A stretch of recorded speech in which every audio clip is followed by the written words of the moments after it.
In healthcare, the clock never stops, and neither does chest. Every minute, our dedicated chest community is leading the way for the prevention, diagnosis, and treatment of chest diseases. Touching every part of the world, CHEST advances best patient outcomes through innovative chest medicine education, clinical research, and team-based care with drive and compassion. We are a vibrant community of mentors who support and encourage one another. Our day-to-day victories pave the way for a healthier world. We are clinicians coming together for a common cause.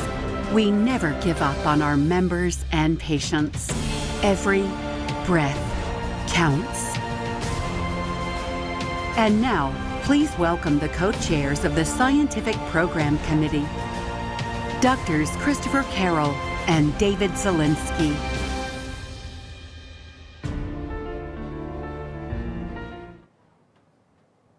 Good afternoon and welcome to CHEST 2021. I'm Dr. Chris Carroll. And I'm Dr. David Zielinski. We want to thank you for taking time out of your busy schedules to attend this year's meeting. We're here at CHEST headquarters in Chicago to bring you our educational program with members of leadership and staff that make our program successful. For the past year, the 2021 Scientific Program Committee has worked hard to develop the best educational experience for all attendees. We've had to change gears multiple times from an in-person meeting, coast to coast, from Vancouver to Orlando, and now to a virtual meeting. This isn't the way we expected to address you today, but let us guarantee that this year's meeting is unlike any other. We want to make sure you still receive the educational experience you expect from CHEST. As clinicians, we've been challenged to our core. We've endured long and difficult COVID unit and ICU stints, and have seen the pandemic extended with emerging variants. But we also have hope. We've watched our field come together. We've witnessed the historic COVID-19 vaccine rollout and experienced different ways to connect and reconnect with our family, friends, and colleagues. This year, we've turned the educational program to a live and on-demand meeting. You'll be able to attend live presentations, simulation sessions, have your questions answered by faculty, and more. We've tailored this meeting to focus on bite-sized educational content. You can access presentations individually at your own pace and convenience. Join us for live events such as the popular Escape Room and the 20th anniversary of the CHEST Challenge on Tuesday night. You can test your knowledge through the online CHEST Player Hub with a variety of interactive games. We'll also have live pre-day, midday, and post-day interviews from the CHEST studio at CHEST headquarters. We want to take a moment to thank our volunteer leaders who make this program possible. The Scientific Review Committee, the Education Committee chaired by Tim Mergu, the Scientific Presentations and Award Committee led by Dr. Mark Fenton, the Training and Transitions Committee chaired by Dr. Mauricio Dankers, the Council of Networks led by Angel Kos, Dr. Angel Kos, and our program vice chair, Dr. Subhani Chandra, and the CHEST 2023 program chair, Dr. Anisa Das. We are extremely grateful to be supported by CHEST staff. Teresa Rodriguez, Lisa Alvarez, Abby Gregorash, Marge Gates, Rich Shu, and many, many more. From the education team to publications and to our volunteer operations staff, we thank you. We want to personally thank President Dr. Steve Simpson, who selected us to see this meeting through from ideation to fruition. He instilled trust in us to make this meeting interactive and fun. And now, it is our honor to introduce CHEST President, Dr. Steve Simpson. Gentlemen. Thanks, Steve. Thank you so much. Thank you, Steve. You guys have done a great job. Thank you, Chris and Dave. And welcome to all of you to CHEST 2021. I sincerely thank all of you for attending and for joining me to kick off an outstanding meeting. I know a lot of us, including me, were looking forward to being together in person this year, but the pandemic situation told us that it was just unwise for us to gather in person and to be taken away from our patients.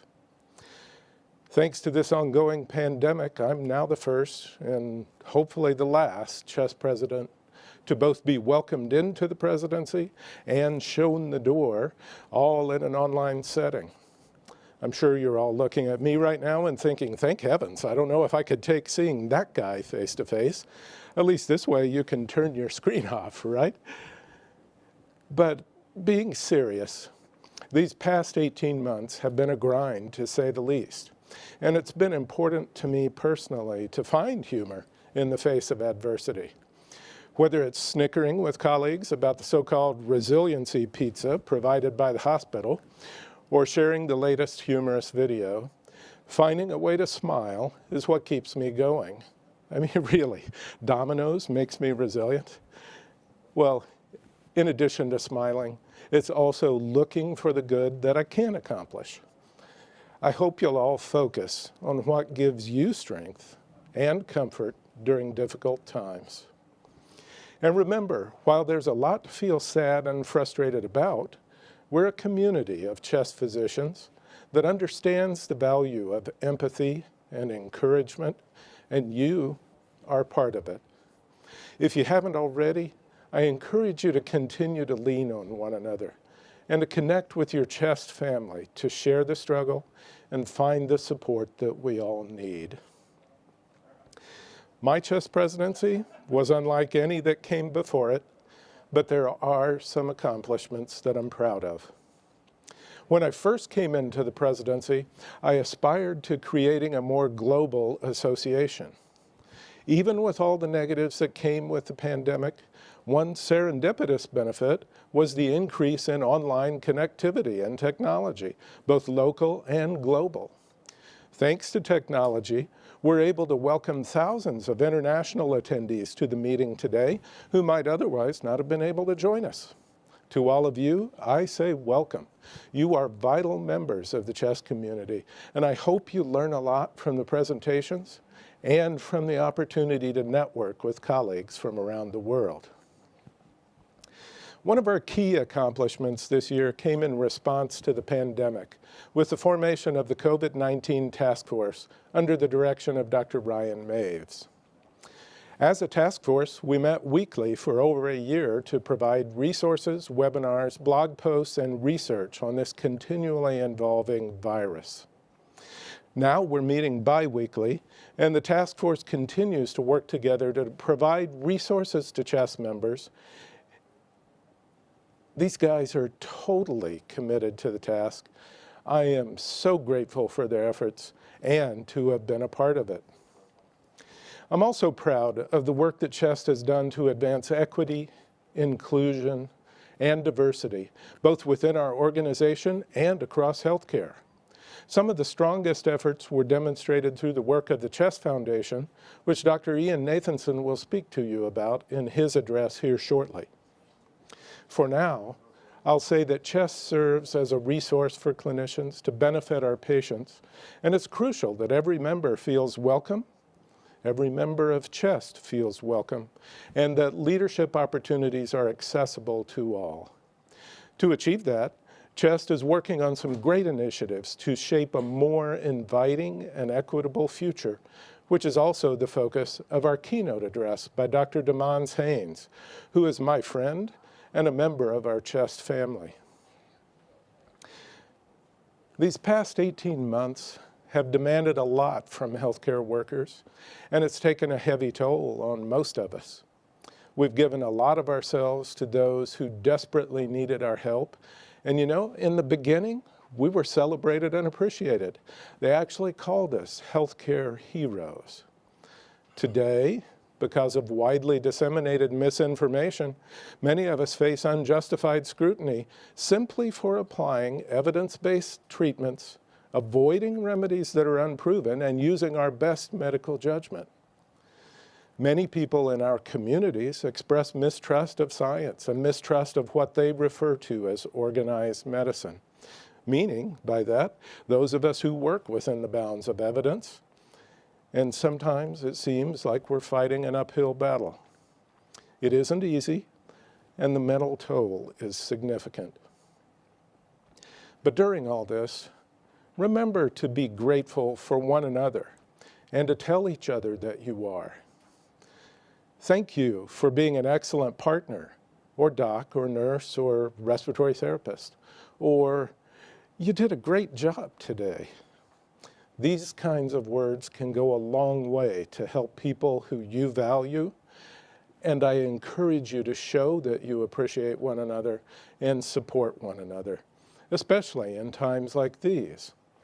In that vein, I'd like to say thank you to some people who helped me get here, because I'm very grateful, and some people that helped me through the year.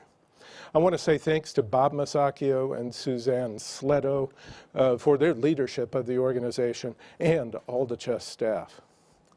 Stephanie Levine, who led me as president, is full of wisdom, and I availed myself of it as often as I could, and she was so helpful to me. Thank you, Stephanie.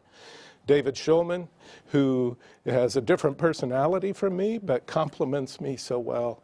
I appreciate him so much. He's your incoming president, and you'll get to sample that for yourself very soon.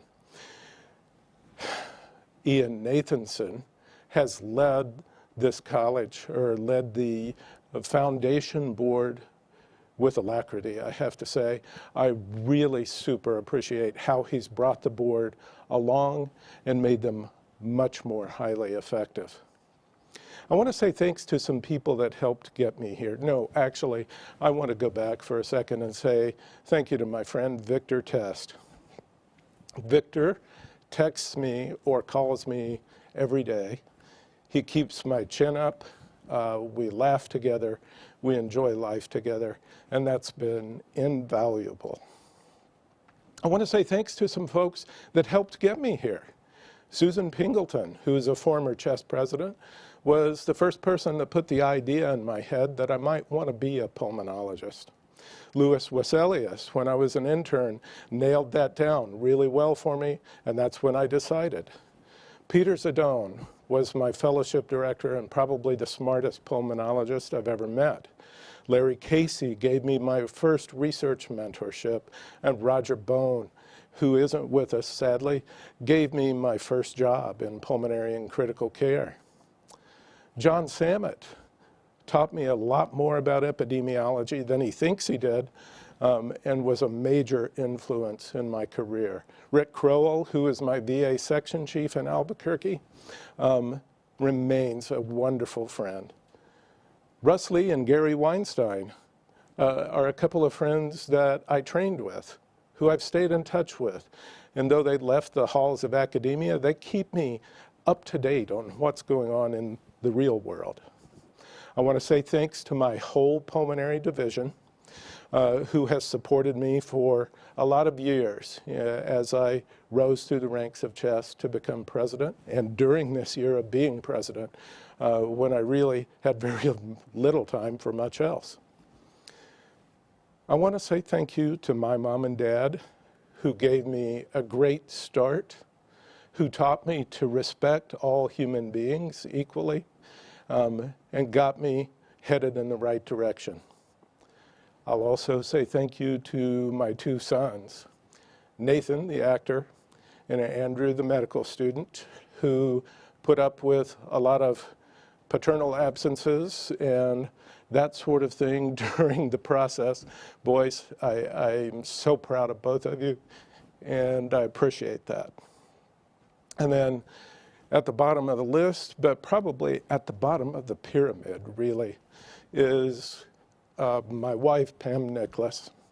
She's a busy surgeon, and she, frankly, I think she's the one who should be standing as the president of her organization, because she is that talented. And she gave a lot professionally for me to be here, and she supported me the whole way. Thank you, honey. I'm going to finish by taking this opportunity to recognize a group of CHEST leaders and educators who've made tremendous contributions over the past year. These individuals have spent countless hours offering their collective wisdom to design and organize CHEST courses and programs, and by serving as faculty, and they deserve our sincere appreciation. Please help me congratulate this year's distinguished CHEST educators. The 2021 DCE recipients represent the top 4% of CHEST faculty. This year, we recognize 196 individuals, including 22 who are receiving the designation for the first time. Many of those receiving this recognition for the first time are here as a result of the extraordinary efforts to create COVID-19 education in 2020 and 21.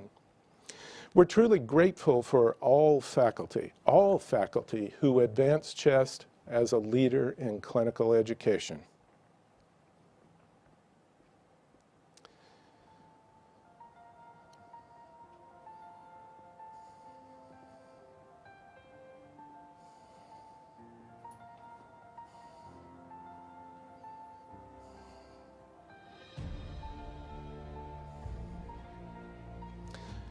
Of this group, there's a specific group of individuals that I'd like to personally thank. As president, it's my honor to bestow select members of the college with a presidential citation. Normally, this might be one or maybe two people. This year, I'm honoring the individuals who serve on the COVID-19 task force with a 2021 Presidential Citation Award. I recognize not only our member volunteer leadership, but also the CHEST staff who supported the group from its inception. To Ryan, Chris, Angel, Neha, Jeff, Alice, Jim, Holly, Stephanie, Tim, and Marcos, your individual efforts and your efforts as a group have affected CHEST members and the organization immeasurably. The way you've given your time, energy, creativity, and heart is overwhelming to me, and I won't forget it. I'm pleased to let the world know who you are and how much you're appreciated. To CHEST staff, Caitlin, Heather, Rob, Lily, and Carla. Without your time and dedication, we wouldn't have been able to produce timely and relevant content for the CHEST community. I want to thank you guys for being there at every step and helping to guide the way. I'm not alone when I say that, though, when I say thanks. I know that all of our task force members feel exactly the same way. And now I'd like to recognize the chair of the COVID-19 task force, Dr. Ryan Maves. Ryan, leading a group, by video call no less, in this large endeavor is a difficult undertaking, and you've done it with aplomb and grace. Because of your tremendous effort, I present the COVID-19 Task Force with a Presidential Citation Medal to you and the members and staff of the COVID-19 Task Force. Please accept this as a token of my sincere appreciation for all that you've done.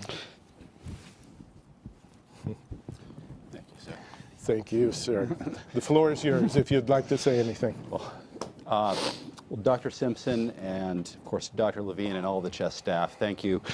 Thank you so much for this. I do have to say that this is not mine. I have the good fortune to be able to be here to receive this in person with Dr. Simpson and everyone at CHEST headquarters, but this is for everyone on our team and for all the names that Dr. Simpson listed. I just want to thank Dr. Simpson and Dr. Levine for your friendship, your mentorship, and for this opportunity. And all the CHEST staff and everyone on our team. It's the biggest group of best friends I've ever had that I've barely met in person. And I've loved working with all of you.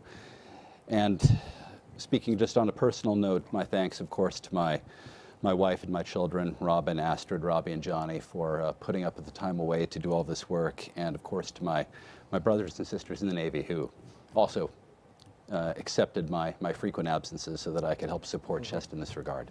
Thank you so much. Thank you, sir. Thank you. Appreciate it.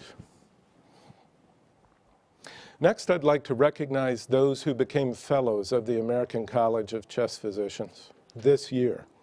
In 2021, CHEST awarded a total of 78 FCCPs, representing 12 countries and 29 of the 50 United States. Pursuit of FCCP demonstrates excellence in chest medicine and symbolizes commitment as a leader at the forefront of clinical chest medicine. We're excited for you to use your new designation wherever your path takes you, and we encourage you to always wear the title proudly.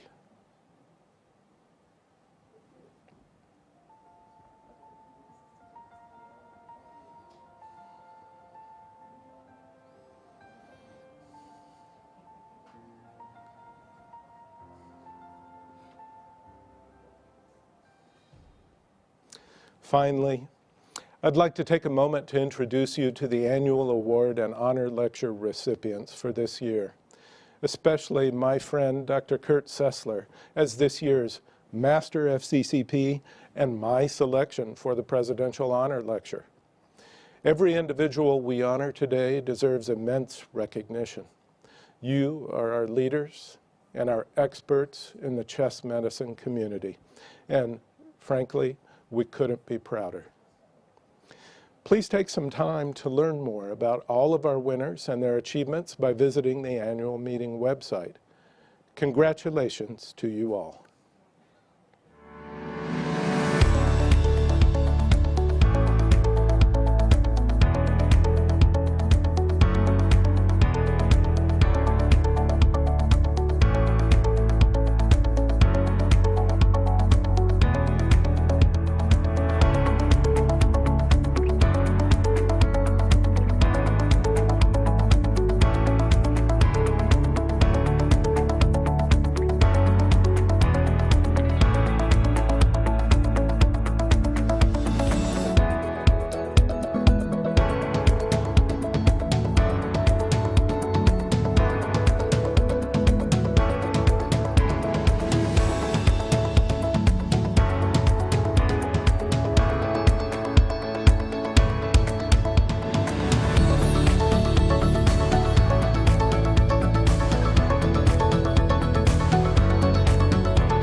Please welcome Chest Foundation President, Dr. Ian Nathanson.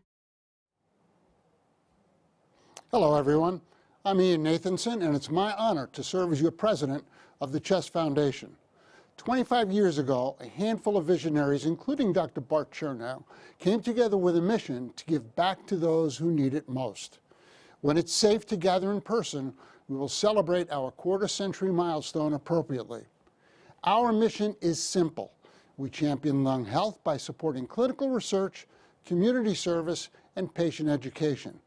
Since its inception as the philanthropic arm of CHEST, we have awarded over $12 million for grants and community service projects worldwide to improve patient care.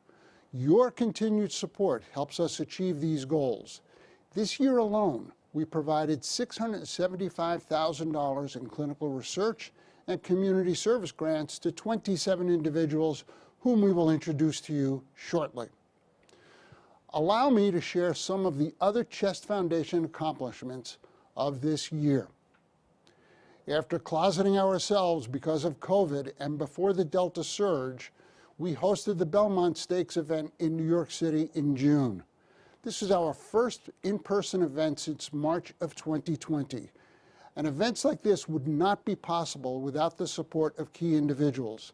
And I'd like to take a moment to thank our Director of Foundation Development and Operations, Angela Perillo, and Dr. Doreen Idrizzo-Harris and her family for their hard work and commitment to this event and other foundation activities.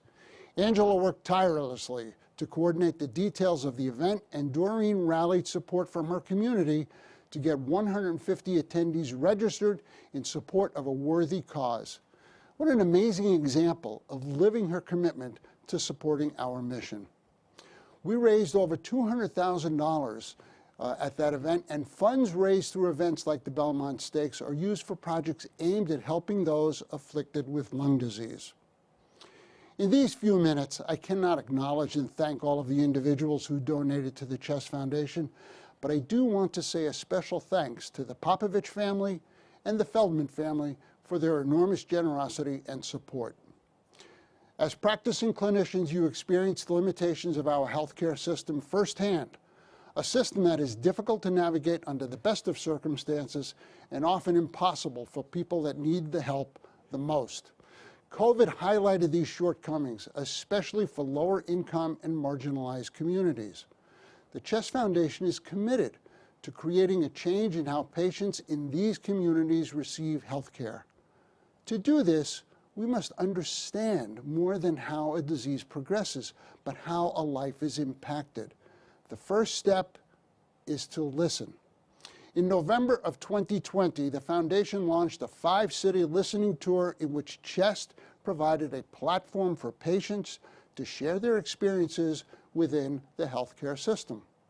Although we've known that disparities and inequities exist in healthcare, what we heard was truly moving.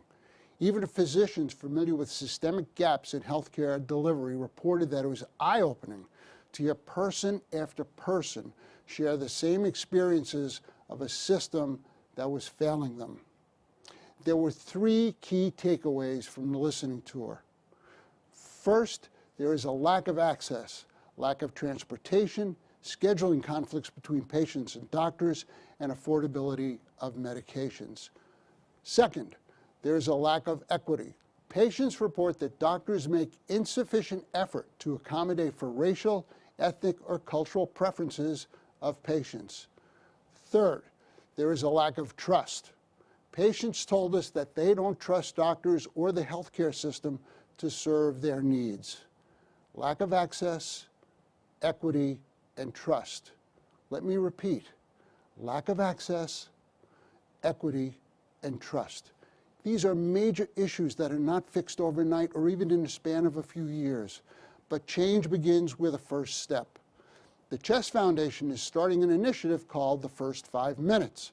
Still in the planning stages, the first 5 minutes will focus on the first interactions a patient has with their healthcare team. We'll use insights gained from the listening tour to help physicians better understand why we lack access, equity, and trust, thereby creating a framework for patients to feel more comfortable and welcomed starting at their initial interaction.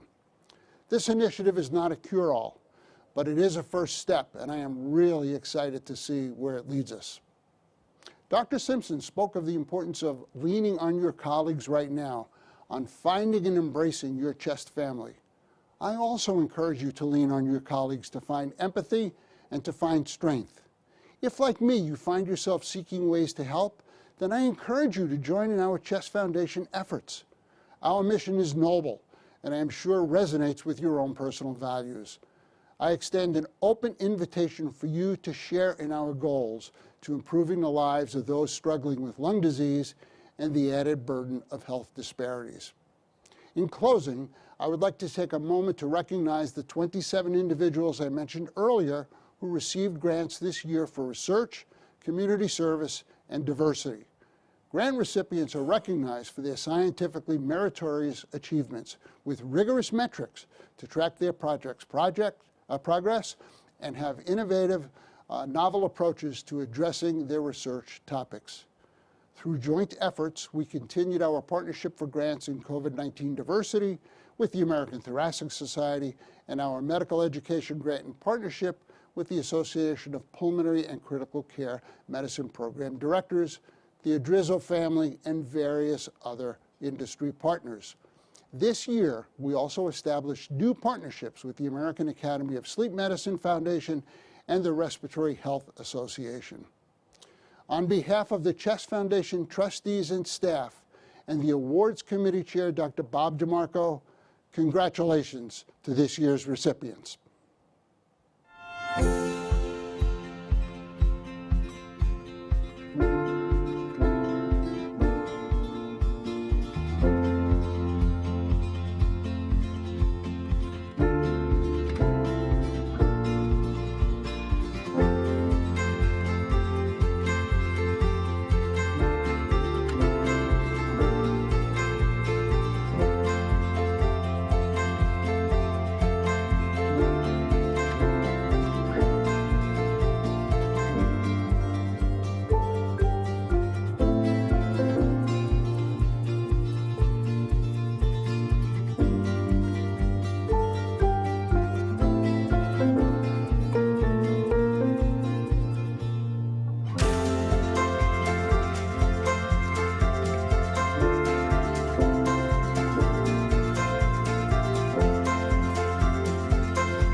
up all night long. Oh, up all night long. You, oh, which great state do you come from? We're here to bring you some fun, and we're so glad that you could come. Now it's time to celebrate the work you've done, anticipating what's to come. With gratitude, you're number one. I can feel it rising, strength and joy inside me. Haven't felt it for a long time. This is my heartbeat song, and I'm gonna play it. Been so long, I forgot how to turn it up all night long. Oh, up all night long. This is my heartbeat song, and I'm gonna play it. Been so long, I forgot how to turn it up all night long. Oh, up. Simply the best, better than all the rest, better than anyone I've ever met.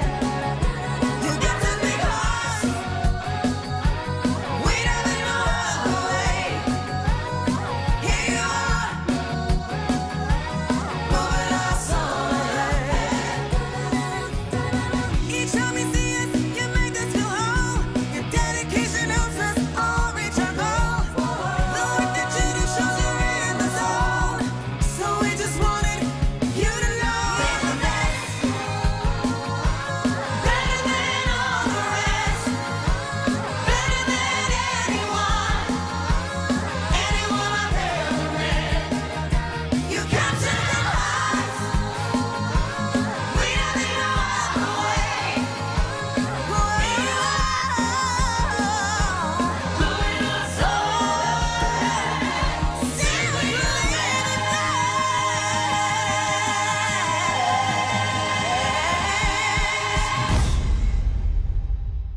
Please welcome CHEST President Dr. Steve Simpson and President-elect Dr. David Shulman. Wow, that was a fantastic and energizing performance. And I did pick out in there, with gratitude, you're number one. What a great thought. Thank you to Right on Key for providing us with your talent this afternoon. Now we've reached the time when I transfer the symbols of the office of President to Dr. David Shulman, and then the office itself starting on January 1st. It's been an honor to serve as the 83rd president of this amazing organization. We've done some remarkable things this year, and I can't think of a better person to hand over the presidency. David, I sincerely mean this, your enthusiastic personality, your focus, your dedication to CHEST, to education, and to great patient outcomes are the essence of who you are. I know that you're going to lead the college and bring an energy and innovative sense to everything that you do. For you guys, you see this thing every year. You see the old president pass it to the new one. And if you're like me, you never known its significance, just it's some kind of ceremonial bling. Only within the last year did I learn that each one of these pieces of metal is engraved with the name of a president of CHEST and their year of service, all 83 of them so far, including me. It really touched me to know that my name gets to be on here with men and women who've inspired me from early in my career. And on top of that, it gets heavier every year. Now I'll follow the tradition and transfer the presidential necklace to Dr. David Shulman, who will join the list of distinguished individuals who've had the honor to serve as CHEST president. David, congratulations. Thank you. And thank you. Thank you for your leadership. You've been an outstanding president, and I can only hope to do half as well as you did. Thank you, my friend.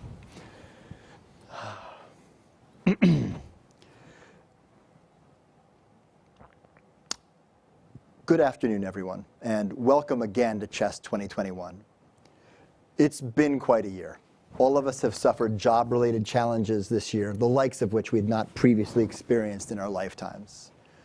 Stress levels have been high, ICUs have been full, staff have been tired, faculty and trainees alike have been overworked, and patients have been sick. They've been really sick. We've had colleagues leave the profession, including many non-physicians, as a result of these challenges, which has made the work even more challenging for those of us that remained. And above and beyond that, many of us have had major personal losses as well. For those of you who lost loved ones this year, please know that my heart aches for you. Having lost my mother this past March, I know both the pain of your loss and the heartbreaking experience of being unable to spend time during those closing days and weeks of their lives with them as a result of pandemic policies. And the usual outlets that most of us use to relieve stress, going out to eat or to a movie, has been challenging to say the least. Traveling off to the local beach or a faraway land to soak up some sun, or taking a museum tour, or really just to veg out for a while. I mean, sure, we can hang out with each other on Zoom, but as we've all learned this year, that ain't without its challenges either. And as I'm sure you've noticed, meeting on Zoom is really a pale comparison to seeing folks in person. I'm confident that many of you, like me, were hoping that we would have had the opportunity to hold this meeting in person in Vancouver or Orlando, or quite honestly, even in Sheboygan or Trenton. But some good news as an aside for those of you in the audience who are Trenton fans. I'm pleased to announce that Trenton will be the host city for CHEST 2024, where the tagline will be, "Taking in a big breath of New Jersey." The opportunities to get together, not just for the purpose of medical education, but to see old friends, to catch up, to share war stories, to have a good laugh, to have a good cry, and sometimes both at the same time, have been way too infrequent over the last 18 months. The physical and social isolation have been an incredible stress on all of us. And I think it's for that reason that our participation in CHEST, both as a meeting and as a professional society, is more important now than it's ever been before. Because for me, and probably for a great many of you, CHEST is way more than a professional society. I mean, sure, CHEST has incredible resources for patient care, like its clinical guidelines, and the opportunities to learn both at this annual meeting and at simulation courses throughout the year at Chicago headquarters really are unparalleled. And of course, it puts out fantastic content in its publications, like CHEST Physician and its less well-known cousin. But now, more than ever, I would encourage you to see CHEST as I do, as a personal society. And the colleagues, and really, I mean, the friends that I have met through CHEST have become some of the people to whom I'm closest in the whole world. And it's incredibly valuable to have that. I mean, take as an example the Board of Regents. This is an august group, to be sure, brilliant, academically accomplished, but really so much more. Let's take, for as an example, Nneka Saterstrom. Nneka is the Chief Health Equity Officer at Hennepin Healthcare in Minnesota. But she's also an avid knitter, an Alabama fan, and importantly, she introduced me to the absolute best place to get warm chocolate chip cookies that I've ever found, which is something for which I will forever be in her debt. For those who are interested, it's in New Orleans. It's called Willa Jean, and it is fantastic. Steve earlier mentioned Victor Tess. Let's bring him up. So Victor is the Division Director for Pulmonary and Critical Care at Texas Tech. He's an outstanding intensivist. He's a pulmonary hypertension specialist, and as many of you who've worked with him and learned from him on the Pac-Man simulator already know. But what you might not have known about Victor until today is that he is honestly one of the nicest and most genuine folks you will ever meet. He's the kind of guy who will send you, and does send me, a Happy Father's Day email every year. On the downside, I can't get him to stop trying to teach me things about Texas, even though I've filed a restraining order on the topic. He keeps doing it. I can't stop. Retired Colonel Alex Niven is a former Army officer who retired from the military and is now a staff intensivist and associate professor at Mayo. He's a former program chair for this annual meeting, and he's a former chair of the Education Committee. He's also one of these people who, when you first meet him, is incredibly unassuming. But as you get to know him better, you realize that not only is he a brilliant intensivist, but he's also one of the finest and most creative educators you will ever meet. I always remember that we roomed together during the China World Congress a few years back, and he pulls out of his bag one afternoon or these evening these handles, and they're not attached to anything. I have no idea what these things are. And he basically, for the rest of the trip, used these things to practice push-ups every night in preparation for his military physical. Those of you who've met me likely understand why I would not recognize any exercise equipment outside of its natural habitat, and often not even within its natural habitat. Each of these folks is an incredible individual, just like the three I've mentioned. And it has been an extraordinary pleasure to get to know them and to work with them over the last several years. I've learned incredible things about medicine, leadership, and life from my interactions with these folks. It has been a source of joy, and really more now than ever before, as a result of these difficult times. And if you have not yet formed relationships like the ones I have with people that you've met through and worked with at Chest, I would encourage you to go ahead and start now. We have 20,000 incredible members, all of whom have stories and experiences like the ones I've shared here today. Our personal connections to each other are one of the most valuable things that we can curate through our time with Chest. And speaking about our time with Chest, I'm super pleased to announce that Chest will be going offshore for the first time in 2025, when our annual meeting will be held on 350 rafts in close proximity on the Mississippi River. And our tagline will be, the best way to stay afloat in pulmonary critical care and sleep medicine. When I ran for the position of Chest president 2 years ago, there were a few areas that I felt were worthy of some focus during my tenure in the role. Those of you who've read my piece in Chest Physician this month already know that the president doesn't have the ability to make major changes in organizational goals, but I thought that there were a few action items within my purview. The first is to improve organizational accessibility and member awareness.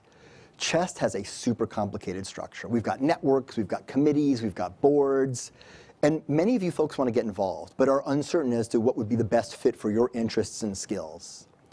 Our members would benefit from some clarification of what each of these organizational structures actually does. And to that end, we're planning to publish a series of conversational videos where you will get to learn more about how Chest works, and you get to learn more about the leadership. We're in the process of filming the first few of these during the meeting, and I think you're really going to enjoy them. While we certainly will be discussing some serious issues, including Chest's work in advocacy and our efforts to be a more inclusive and equitable organization, I think you'll also find them entertaining and very informative. Think of it as Chest's version of Between Two Ferns. I hope you'll tune in, and please let us know what you think. As you learn more about Chest, I hope you'll use that as an opportunity to get more involved with the aspects of the college that are of the most interest to you. Even if you are not interested in a leadership position, networking with other members is an incredible opportunity to make friends, have fun, and to learn from each other. And if you're considering running for a leadership position, please go ahead and reach out to folks already on those committees in which you are interested to learn more and to get involved. There is no requirement for you to be a current committee member to get involved, and I suspect you'll find that involvement to be both rewarding and an effective way of getting to know people who can support your candidacy when you're ready to run for one of those leadership positions. One of the essential aspects of Chest, which doesn't get all the attention it should, is the foundation. People hastily describe the foundation as the philanthropic arm of Chest, but it's really a lot more than that.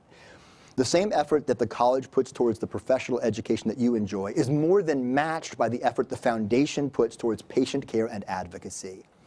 Over the last year, the time the foundation leadership and staff have put towards improving the patient experience, most prominently focusing on those patients who've been traditionally underserved and undercared for, in part related to economic challenges and racial disparities, has really been nothing short of amazing. And under the continued leadership of Foundation President Ian Nathanson, they have some incredible projects coming up this year as well. I'm going to make an ask to all of you within earshot. If you're already contributing to the foundation, thank you very much. Your generosity is a large part of their success. And if you have not previously contributed to the foundation, please, please, please use your phone, capture the QR code on this slide, and use it as an opportunity to contribute $25. This is the 25th anniversary of the foundation. It's a great time to set that process up. If you're comfortable contributing more, that would be lovely. But if everyone within earshot would grant me the favor of donating $25 to the foundation, very easily using this slide, it would make a huge difference in the foundation's work. So please consider it. One last priority item for me in the coming year is to continue to bring you the unexpected as part of the Chest experience. I opened this presentation by discussing all of the challenges that we've faced over the last 18 months. And I think one of the ways that CHEST can help to mitigate those challenges is to remind us that medicine can be fun, education can be fun. And we're going to have fun during this meeting, and we will continue to have fun throughout the year and in the years that follow.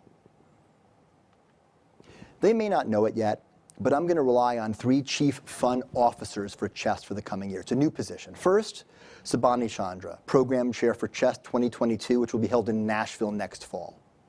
Second, Anissa Das, who will serve as Vice Chair for CHEST 2022 and will chair the 2023 meeting in Honolulu. And lastly, Bill Kelly, former Chair of the Education Committee, erstwhile CHEST Challenge founder and host.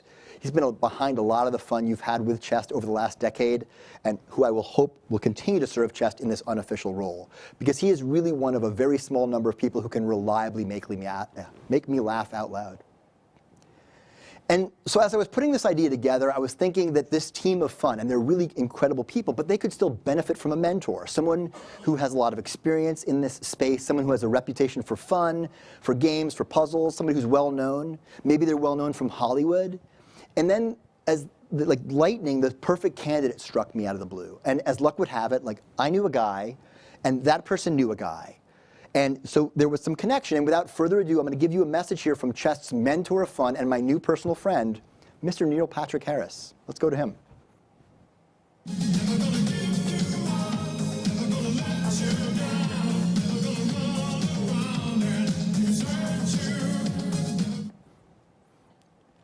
I'm sorry about that, but did you really think I knew Neil Patrick Harris? That's not a thing. Come on. I want to take a minute, speak to the fellows, residents, and students in the audience. It wasn't all that long ago that I was in your shoes, or Crocs, or whatever kids are wearing these days, and I was watching Richard Irwin, who is the 2003 CHEST president, step up to the stage to give his keynote address like this. And I remember thinking how impressive and dignified he was, and thinking that the role of president was something for which I would really never be a candidate. Didn't have the smarts, certainly didn't have the gravitas. I didn't fit the phenotype for which I thought CHEST was looking. And what I've learned over the last couple of decades is that I had it wrong. Over this time, it's become clear to me that CHEST is really just looking for great people. There are no preferred phenotypes. If you enjoy your experiences at this meeting and in other interactions with CHEST, please stay involved. Join us at future meetings, run for leadership positions. Heck, just come and hang out with us. Pop one of the speakers or leaders you meet here an email, or reach out to them on Twitter. I have no doubt that you will find involvement with CHEST to be profoundly welcoming, incredibly engaging, deeply satisfying. And who knows, 20 years from now, someone could be draping a 75-pound necklace of medals around your neck.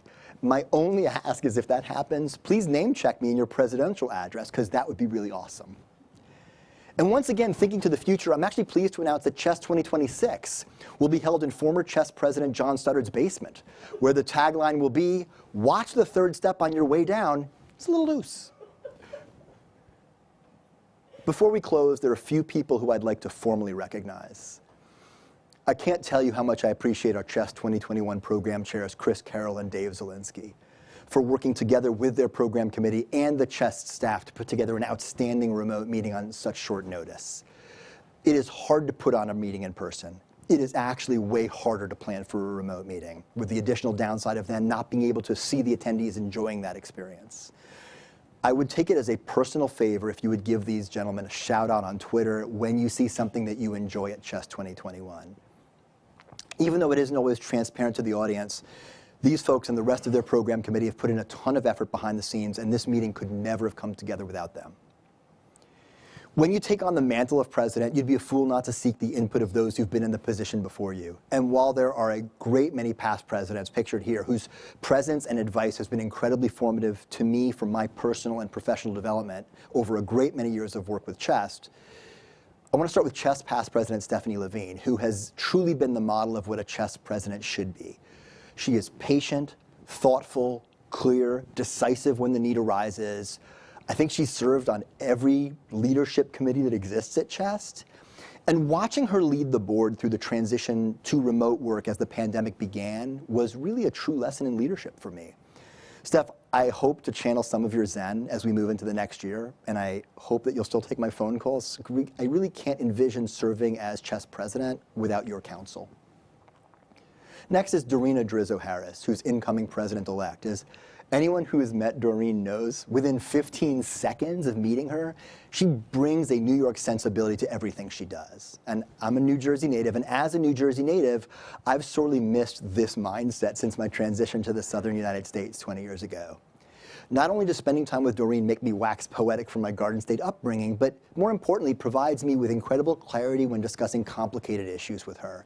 She has this really unique ability to see the crux of a complex matter in a way unlike anyone else with whom I've worked. And I look forward to her continued input as we move into the next year. Thirdly, Steve Simpson. I mean, I've known the other presidents technically longer than I've known Steve, but there's no one at Chest I've worked with more closely than Steve over the last decade. We were started as network chairs together. We were Council of Networks chairs together. We've been board members together, and now we're presidents together. He and I are really as different as can be. And because of those differences, we have complemented each other spectacularly well. And I'm not just talking about in the hair department, which is the obvious one. Steve encouraged me to slow down when I'm thinking too quickly. He encourages me to stay silent when my tendency sometimes is to speak up a little too quickly. I have no doubt that he will continue to offer me his sage counsel over the coming year, even on the occasion when I'm not smart enough to realize how much I benefit from it. I want to thank my friends and colleagues at Emory, both in my academic division and in the Sleep Center, for their support in advance over the coming year. Emory has been a wonderful place to spend the last 2 decades, and while I have no intention of leaving anytime soon, I appreciate their loaning me out for a year so I can focus on the important work of Chest. Lastly, I want to thank my family, Kim, my wife of 23 years, my 2 sons, Patrick and William, both Yellow Jackets at Georgia Tech these days, my father, Michael Schulman, who I hope is watching from home right now, and then my mother, Catalin Schulman, who cannot be with us for reasons I discussed at the beginning of this presentation. My mom was the type of mother who would brag incessantly about the accomplishments of her children, even to the point where we would be turning beet red of embarrassment. She knew that I would be taking on the mantle of Chest president this fall, and she would have loved to be here just so that she could point with pride at the screen, or if we were in person, at the stage. I would have never achieved anything that I have been blessed with in life without her love and support. And I hope that wherever she is now, she's able to put a screenshot of this moment on her fridge for all of her friends to see, because no matter where you are, some things never change. Thank you all again so very much for the privilege of allowing me to serve as the 84th Chest president for the coming year. This is absolutely the greatest chess-related experience anyone could ask for, although there are some things that come pretty close to it. I look forward to more opportunities to work with all of you, hopefully back in person as we transition into 2022. Thanks for coming along on this journey with us, and please enjoy the rest of the experience that is Chest 2021. Please welcome back Chest President, Dr. Steve Simpson. Oh man, I'm kind of disappointed about that Neil Patrick Harris thing. Let me be serious for a moment. As I started thinking about who to invite as this year's keynote speaker, I knew immediately who I wanted. For the sake of being thorough, I looked at distinguished individuals on the lecture circuit, but I knew in my heart that I would come back to my first inclination. I knew that I wanted a person with a unique and inspiring perspective. And I intuitively sensed that, in the words of my friend and our program co-chair, Chris Carroll, this year was not the year to have a muggle as our keynote speaker. We needed one of us, somebody who spends time in the trenches like we do. And I knew that my friend, Dr. DeMons Haynes, would be the perfect fit. He's a leader at his own institution and within Chest. He's extremely passionate about equity, inclusion, and diversity in medical education, and in the improvement and elimination of healthcare disparities. Dr. Haynes is a native Mississippian. He received his bachelor's degree from the University of Mississippi, attended medical school at the University of Mississippi School of Medicine, and completed his training at the University of Mississippi Medical Center. He's currently professor of medicine in the Division of Pulmonary and Critical Care Medicine, and, importantly, associate dean for admissions for the University of Mississippi School of Medicine. Dr. Haynes also holds a Master of Science degree in Population Health Management from the John D. Bauer School of Population Health. Within CHEST, he serves as a member of the Training and Transitions Committee, the Scientific Program Committee, and is the past chair of the Diversity and Inclusion Roundtable. He's been a distinguished CHEST educator the past 2 years and has been instrumental in helping implement the CHEST Foundation Listening Tour for Mississippi. For the last year, DeMons has been a valued mentor and advisor to me on issues of equity and inclusion. Every other week, we sit down and discuss what CHEST can do as an organization and what we can do as individuals to further that cause. I absolutely relish those conversations, and I always look forward to them. It's my distinct honor to have him speak to us today. Please help me welcome Dr. DeMons Haynes as this year's keynote speaker. He's going to join us for his talk entitled Perseverance and Motivation, Empathetic Medicine Amidst COVID and Beyond. DeMons, thank you for being here. Thank you. I appreciate you. Good afternoon, everyone. Let me also offer you my welcome to CHEST 2021. I'm extremely honored and humbled to be your keynote speaker this year. I would like to thank our president and my friend, Dr. Steve Simpson, for gracing me with this amazing opportunity to speak with you, my peers. I will tell you that it makes me just a little bit nervous to come behind last year's keynote from the renowned Dr. Anthony Fauci, but I'll do the best and do what I can. We're all very sad that we cannot be together in person. But as you know, CHEST knows how to deliver an amazing virtual conference. Many thanks to our Scientific Program Committee and to our program co-chairs, Drs. Chris Carroll and Dave Zielinski, as well as the CHEST staff. During CHEST 2021, you will be informed, inspired, and you will see innovation. I, like I imagine all of you, have endured a range of emotions over the past 18 months during this COVID pandemic. I've felt fear, sadness, hope, and yes, even anger or resentment. These are normal emotions when you deal with an unprecedented pandemic. So let's reflect on why we chose careers in medicine and why we chose pulmonary and critical care medicine. I believe this is applicable to everyone joining us today. J.L. and Martha Haynes were my parents. They're pictured on the slide here. Unfortunately, they are no longer with us. Some of my siblings and close friends are viewing with you today, and I'm excited to have them with us. I hope I don't say anything to embarrass them. I will have to hear about it at our annual Thanksgiving gathering if I do. I would like to share a bit of my story to allow you to think of your own personal journey to medicine.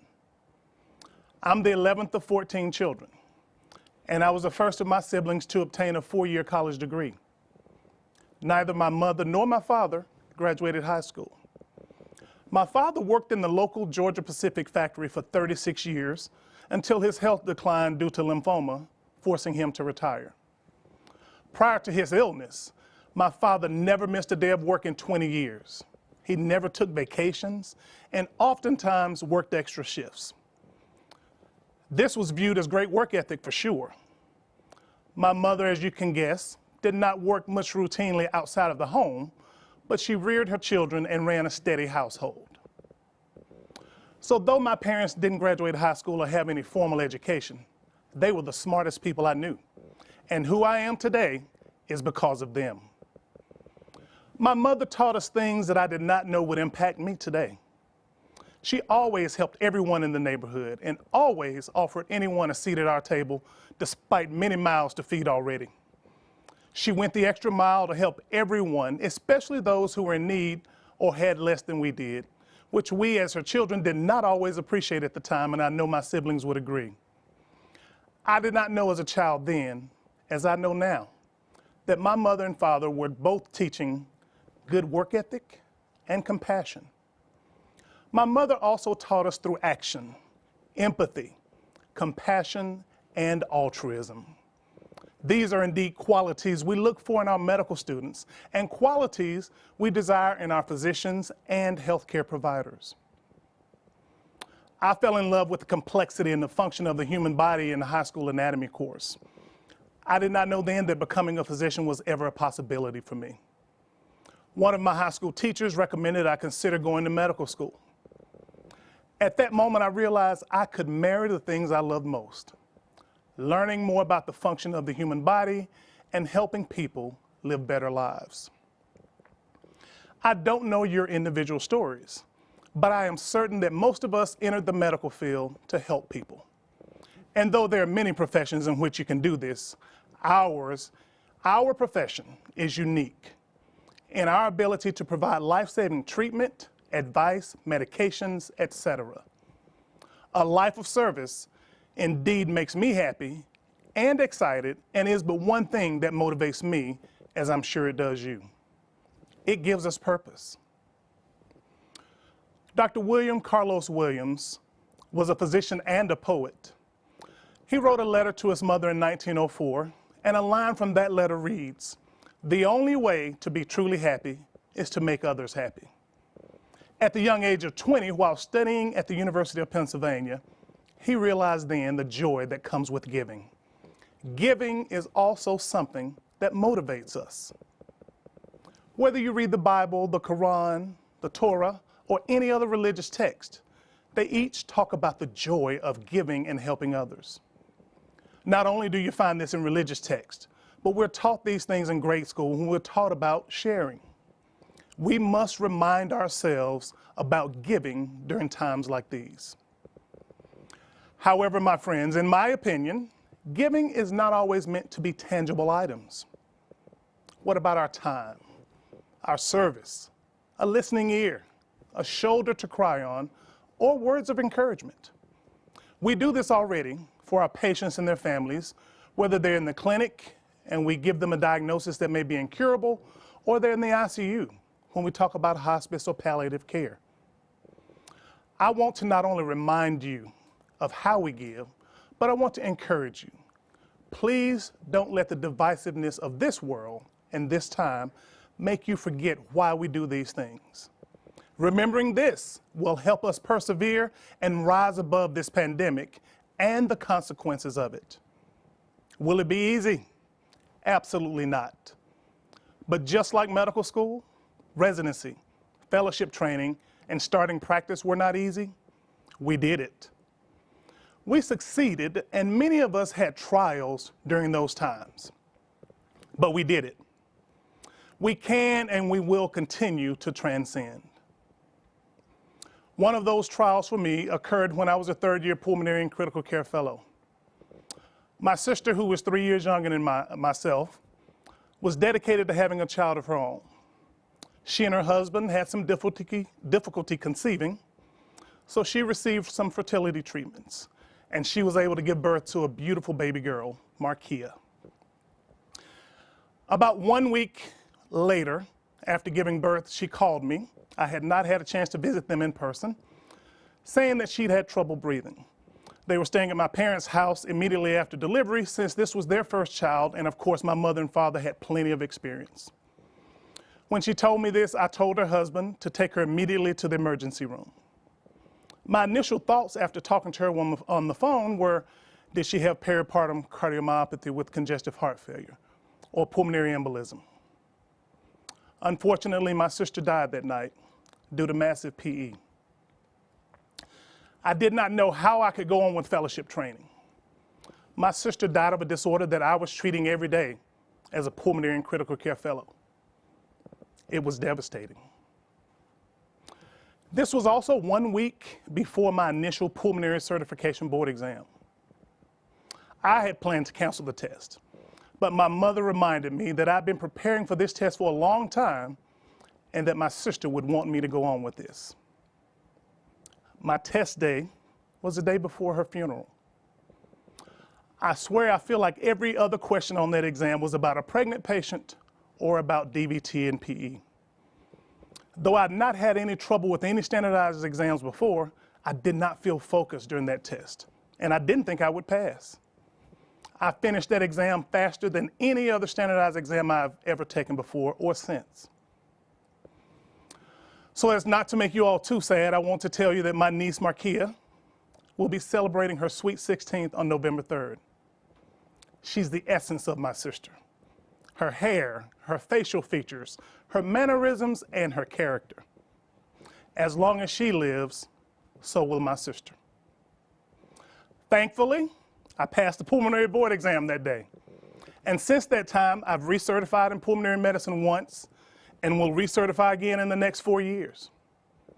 I passed my initial critical care certification exam the following year, and I've recertified in critical care once, and again will do that within the next 5 years.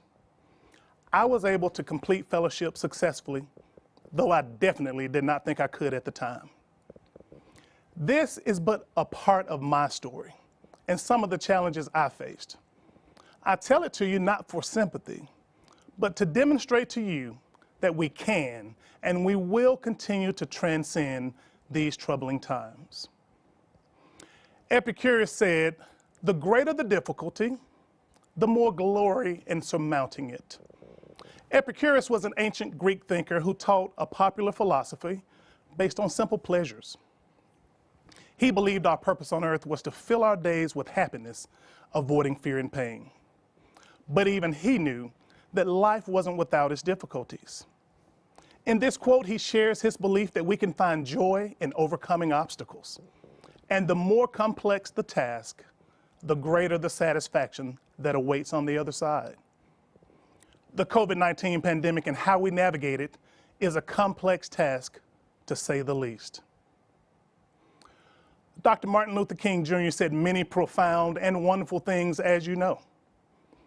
Here's an excerpt from one of his quotes that I want to use to remind us that we are servants and that people entrust us with their most valued possession, their life, and the most intimate details of it. He said, "Everybody can be great because anybody can serve. We are servants. We must establish trust and build rapport with our patients. We will talk about that a bit more momentarily when we discuss empathetic medicine. Now, ponder these questions as you consider how to stay motivated and persevere, not just during this pandemic, but also beyond, and for the next challenges we will face in medicine and in life, because we know there will always be challenges. These things: what motivates you? What drives you? What satisfies you? What keeps you grounded? What is your support system? How do you refresh or energize? How do you find the right work-life balance? Do you encourage and motivate your friends and colleagues? Not only should we ponder these questions, let's discuss them with each other in hopes that we can share, assist, and uplift each other. We must encourage each other during this time and beyond.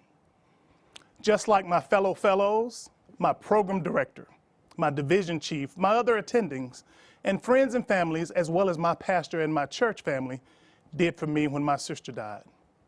We must be there for each other. Now let's talk about empathy. The Merriam-Webster Dictionary defines empathy as the action of understanding, being aware of, being sensitive to, and vicariously experiencing the feelings, thoughts, and experiences of another. Another way to think about this is empathy is seeing with the eyes of another, listening with the ears of another, and feeling with the heart of another. Empathy and empathic communication is not just important for our patients, but it is important for us as well. Empathy is the ability to sense other people's emotions, coupled with the ability to imagine what someone else might be thinking or feeling. Research suggests that empathic people tend to be more generous and concerned with others' welfare, and they also tend to have happier relationships and greater personal well-being.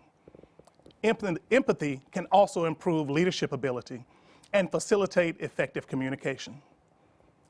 This correlates very well with the Chest Foundation's work in advocating for the use of empathy in establishing rapport with the patient so that the provider and the patient can work together more effectively for the treatment of the patient's health.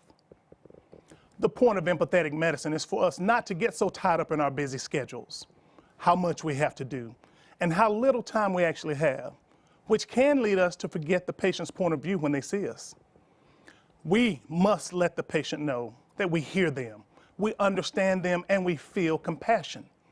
We must empathize with them, and then we must know the difference between being sympathetic for them and being empathetic with them.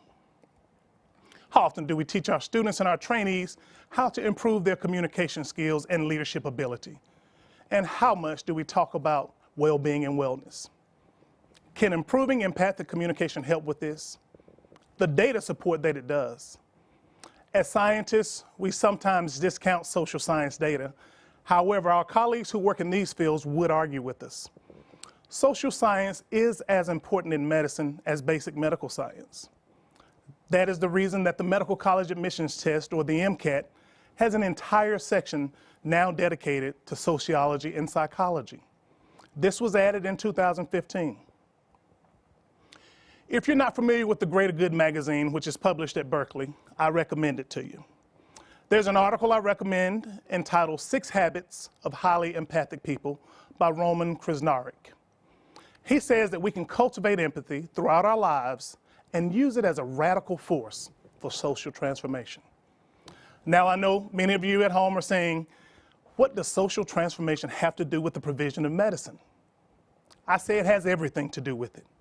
Empathic communication with your patients can increase their trust in you as their provider. They will feel that you understand their viewpoint. I submit to you that it could improve your patients' adherence to recommended therapies and treatment. It will also help us recommend therapies that are more effective because we will be less likely to prescribe medications that patients can't afford. I believe they will be willing to share this information more freely with us if we communicate it in an empathetic and non-judgmental manner. I believe that one of the reasons that patients are more likely to relate to physicians of concordant race and ethnicity is because they believe that person can understand them more because of similar backgrounds, which might only be race or ethnicity. We must do a better job in our medical schools and in our residency and fellowship training curricula, teaching these things as well as the social determinants of health. Understanding the social determinants of health can improve patient care and decrease healthcare disparities. You see here, some of this is discussed in the Institute of Medicine's report from 2003 entitled Unequal Treatment, Confronting Racial and Ethnic Disparities in Healthcare. Racial and ethnic disparities in healthcare are known to be reflected across care and other issues that arise from differing socioeconomic conditions. However, there's increasing evidence that even after these differences are accounted for, race and ethnicity remain significant predictors of the quality of healthcare received. In Unequal Treatment, a panel of experts documents this evidence and explores how persons of color experience the healthcare environment. It examines how disparities in treatment may arise in healthcare systems, and it looks at aspects of the clinical encounter that may contribute to such disparities. Patients' and providers' attitudes, expectations, and behavior are also analyzed.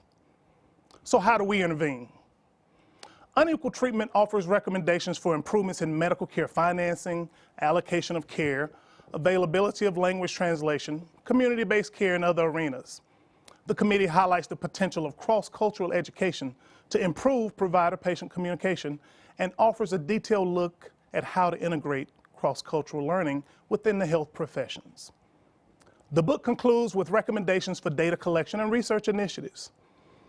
Unequal treatment is vitally important to healthcare policymakers, administrators, providers, educators, and students, as well as advocates for people of color. Many of these recommendations have indeed been implemented. However, this publication was in 2003, and it's now 2021. We must do better. Research suggests that the overall health of Americans has improved. However, disparities continue to persist among many populations within the United States. Racial and ethnic minority populations have poor access to care and worse outcomes than their white counterparts. Approximately 20% of the nation living in rural areas, Mississippi is a rural state, are less likely than those living in urban areas to receive preventive care and more likely to experience language barriers. The COVID-19 pandemic has exacerbated these healthcare disparities. While CHEST has done great work in this area, there is so much more work for us to do. Representation matters. So what can we do as CHEST to help with these disparities? I can tell you, we can help diversify the physician workforce, which starts not just within medical school, but before, when we can effect change in the pipeline to medicine. I'll give you some examples of this, but first I'd like to share a little bit of data with you. I'm certain you've seen this data before, or much of this data, and you can see the references at the bottom. But I just want to give you a few reminders about why diversity is important in healthcare. A diverse workforce is a key component in the delivery of quality, competent care throughout the nation. Physicians from racial and ethnic backgrounds underrepresented in medicine are significantly more likely to practice primary care than white physicians, and more likely to practice in impoverished areas, as well as those areas that are federally designated as medically underserved. Diversity in the physician workforce impacts the quality of care received by patients. Race concordance between patient and physician results in longer visits and increased patient satisfaction, and language concordance has been positively associated with adherence to treatment among certain racial or ethnic groups. Improving the patient experience or quality of care received also requires attention to education and training on cultural competence. By weaving together a diverse and culturally responsive pool of physicians working together with other healthcare professionals, access and quality of care can continue to improve throughout the nation. Student diversity is also important. Diverse student populations improve learner satisfaction with their educational experience. Diverse teams are more capable of solving complex problems than homogeneous teams. Team-based interprofessional model values the contributions of a range of provider perspectives in improving patient outcomes. And in biomedical research, investigators ask different research questions based on their own background and experiences. This implies that finding solutions to diseases that affect specific populations will require a diverse pool of biomedical researchers.